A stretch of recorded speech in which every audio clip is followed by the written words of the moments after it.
Urban Artificial Intelligence Strategic Thinking Media Platform. We got to talk about it, man. Huge blockbuster trade.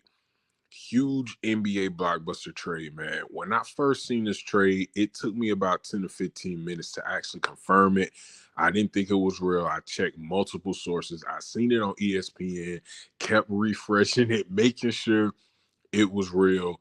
Luka Doncic traded to the Lakers for Anthony Davis, man. So Anthony Davis will be headed towards the Mavs. It's a couple other players and some draft picks included into this trade. I'm gonna put those up on the screen and let y'all look at the whole layout, the whole blueprint of the trade. But this is crazy, man. This is one of the craziest unexpected trades in NBA history.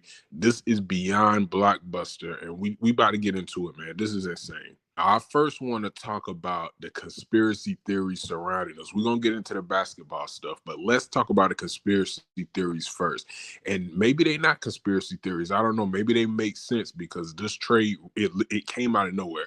It came out of nowhere, all right? I haven't heard one source say they expected this. Everybody who I heard speak on this say they didn't know it was coming. So I hear people saying NBA ratings. The NBA engineered this trade for the ratings. The NBA wanted to find a young player or some type of flashy, explosive player to pair with LeBron James in LA.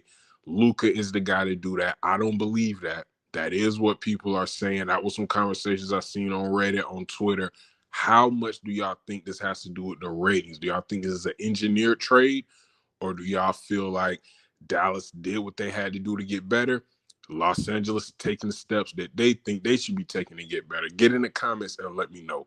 Now, the second thing that I'm hearing is that, of course, LeBron engineered this trade. All right, LeBron wanted to play with Luka, and he got Anthony Davis up out of here. Listen, man, and we're going to get into this a little bit deeper, but I don't think LeBron had anything to do with this. Now, do I think he knew before the general public did? Possibly. He might have known a couple of days ago, a couple of weeks ago, maybe a couple of months ago. He knew that Anthony Davis was going on a trade block. He knew Anthony Davis was subject to be traded. Now, did he know it would be for Luka? Did he know where it would be? Did he know he was going to Dallas? He probably didn't know the destination.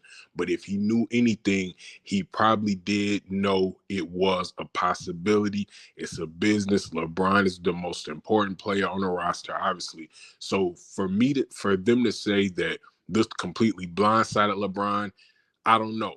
I have no clue. But I am saying this. Even if he knew he was getting traded, I don't think he knew where. And I definitely don't think that he knew or that he foreseen Luka Doncic being his new teammate.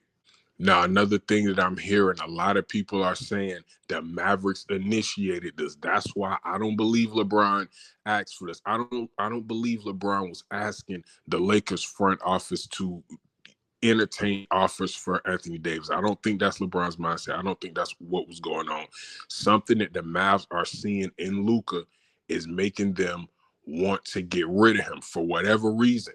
They feel like they have a better chance of winning with Kyrie, AD, Klay Thompson, with those guys at the big three positions. And we're going to talk to Urban AI in a few. But I'm just giving, as a Mavericks fan, that's how I felt for a while. I didn't like to talk about it. I didn't like to admit it. But I just did not see the Mavericks winning with Luka Doncic. It was a hard reality to grasp. And I didn't like to talk about it, and I didn't like to admit that because I like the Mavs. I'm a big Mavs fan, been a Mavs fan for a long time. But looking at how Luka Doncic handled himself during the playoffs, during these past finals, I think the writing was on the wall. There's no way you could win the way Luka Doncic was behaving during the NBA Finals. I thought it was perfect that Luka fell onto the ground there in an unacceptable position to put himself in with 4 minutes left with 5 fouls, and then immediately looks at the bench and says, "You better bleeping challenge it," as if it's the bench's fault that he just made a terrible play. I'm standing here in the Mavericks tunnel, Over there is the Celtics tunnel. That's where the winners are. If Luka's ever going to be a winner coming out of this tunnel here, he is going to have to use what's happened in this finals as a learning experience. His defensive performance is unacceptable. He is a hole on the court. The Celtics are attacking him. They are ahead in this series because they have attacked him defensively. He is costing his team because of how he treats the officials. He's a brilliant player. He does so many things well. They are here because of how he did.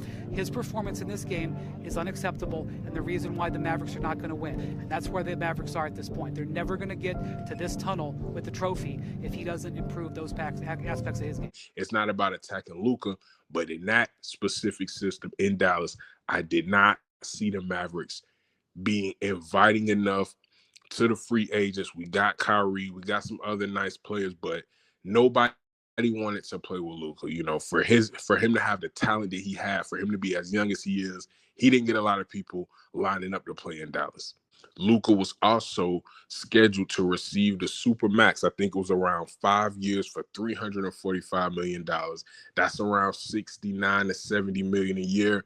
That's a big time contract. I think the biggest ever in the NBA. So the Mavs was potentially trying to dodge that as well. Now, this is a strategic thinking media platform. So let's go to Urban AI, and we're going to let Urban AI explain, get all the up-to-date news, everything that's going on right now in this moment in real time. And let me ask Urban AI this. Urban AI, why did the Dallas Mavericks trade Luka Doncic for Anthony Davis? In a surprising move, the Dallas Mavericks traded Luka Doncic to the Los Angeles Lakers in exchange for Anthony Davis. The trade also involved other players and draft picks, with the Utah Jazz participating as a third team. The Mavericks' decision to trade Doncic was influenced by concerns over his conditioning and discipline.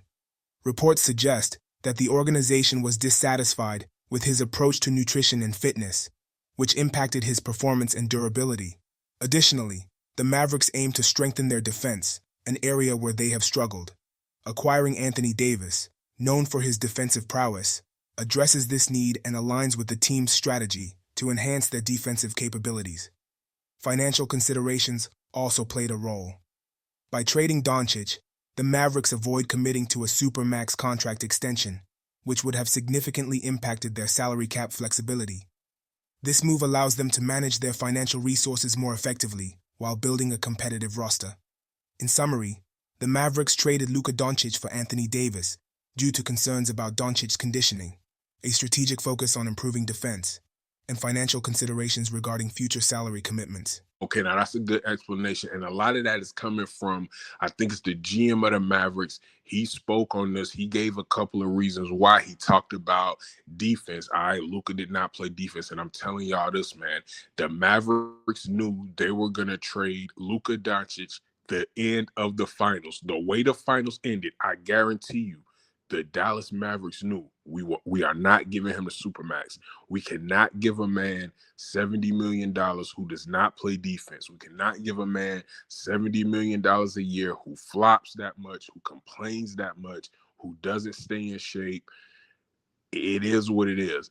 This is what I'm getting from the Dallas Mavericks. Do I think Luka could improve as a player? Yes. Would I give him the Supermax? I don't know. I probably would have waited until it got a little bit later in the season. But, hey, maybe that's why I'm not a GM. Maybe they felt like, and that's the Dallas Mavericks, they felt like they had to pull the trigger now. They didn't want to even end the season with Luka. Maybe they think they can win now. I don't know. We're going to have to wait till more come out.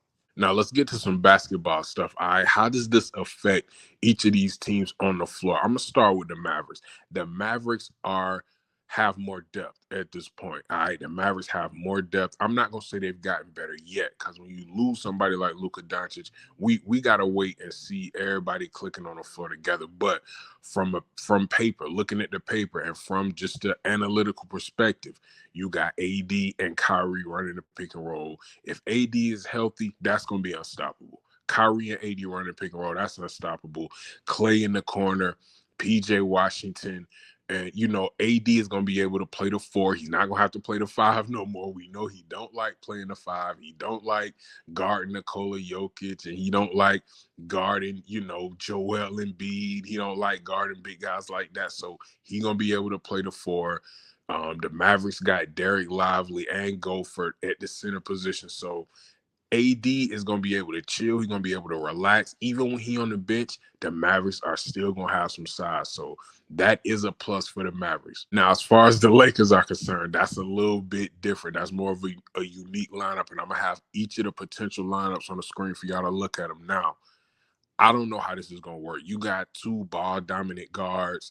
I don't know how this is going to work, y'all. Y'all got to understand. Look at how long Luka has been playing the way that he plays his whole career. Even before he came into the NBA overseas, he was a ball dominant guy. Now, he had to share the ball more there, I believe, in the little bit of time that I watched him over there, because I didn't know a whole lot about him before he came into the NBA.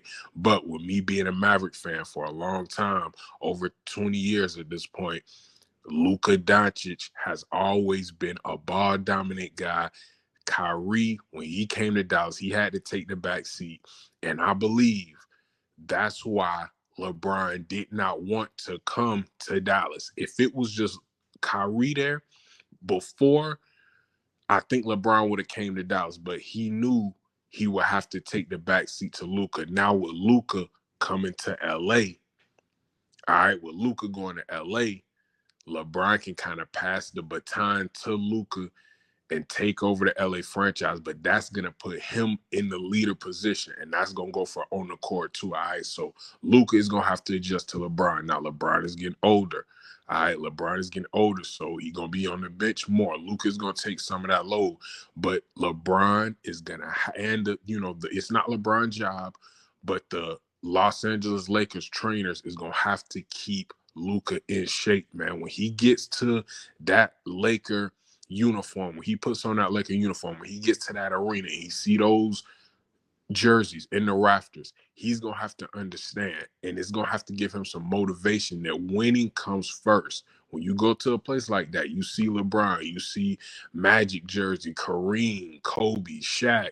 Winning comes first. All right. So he's going to have that mentality if he wants to stay in LA. He's no longer eligible for the Supermax. So that's out the window. But he can still have an incredible career with the Lakers. He could win a championship with LeBron. He could win a championship after LeBron. This is just a crazy, crazy blockbuster trade. This is unreal, man. But I want y'all to get in the comments. Let me know what y'all think about this trade, man. Who won this trade? Did the Lakers win it? Did the Mavs win it? I think it's pretty even so far on paper when you talk about the future of these franchises, when you're talking about the financial restraints. We know the Lakers are known for spending money. Dallas, not so much. They didn't want to give Luka that Supermax contract for whatever reason. I'm hearing people say the same thing. Dallas knows Luka better than anybody. So for Dallas to initiate this trade and be the aggressor in parting ways, that lets us know a lot about Luka, man. But I'm going to make a lot more content about this trade. This is insane, man. Get in the comments. Let me know what y'all think about this. Urban Artificial Intelligence, Strategic Thinking Media Platform. I'm going to see y'all in the next episode. Peace.